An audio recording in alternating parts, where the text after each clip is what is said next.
6, Governor-General's Bill seeks to repeal and replace Part 1 of the Civil List Act 1979 with some updated financial arrangements which are concerned with salary, things like allowance and travelling expenses of the Governor-General and the Administrator of the Government. Mr Chair, this bill would make the financial arrangements for the support of the Governor-General and his or indeed her program more transparent, more simple to administer, and also intends to remove the tax exemption from the Governor-General's salary, and this would not affect the constitutional position of the Governor-General. And so, speaking to Part 1 of this bill during this committee stage, clauses 5 and 6 provide for payment to the Governor-General of a salary at a rate determined by the Remuneration Authority, with the proviso that the salary of the Governor-General must not be reduced during the Governor-General's term of office. The bill also provides for the payment to the Governor-General of an allowance for official expenses, which is to be set at a fixed rate by Order in Council. Now that's enclosed in Part 1, Clauses 5 and 6, and just noting that the rate for the allowance may be changed up or down, and noting the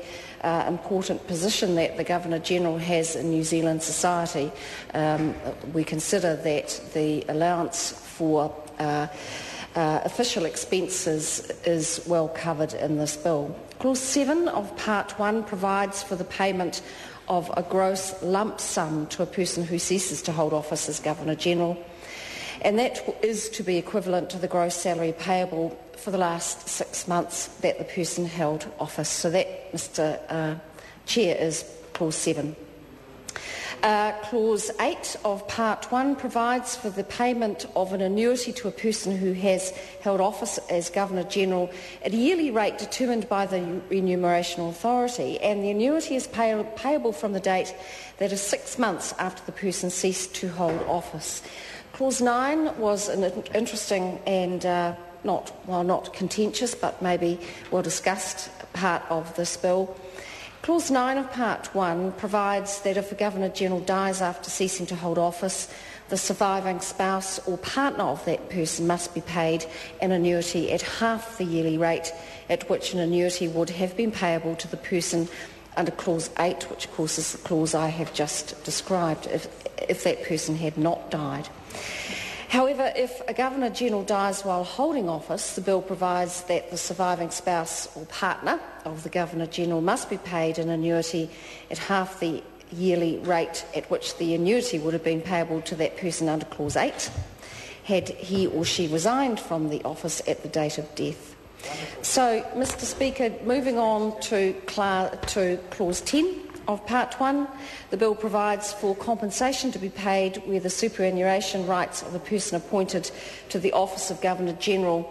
or to the superannuation rights of the spouse or partner of that person are adversely affected because of the appointment. An appointee has entered into a written agreement with the Minister of Finance before taking up the office of Governor-General for such compensation to be paid. And I'll just note at this point that Part 1, while might seem to be slightly dry in nature, is very important in this bill. Important to those members of the Government Administration Select Committee, I can assure you, but it does underline the purpose of this bill, which is to bring up to date the conditions around the remuneration and conditions of the Governor-General. So with those few words of contribution, I commend this stage of the bill to the House.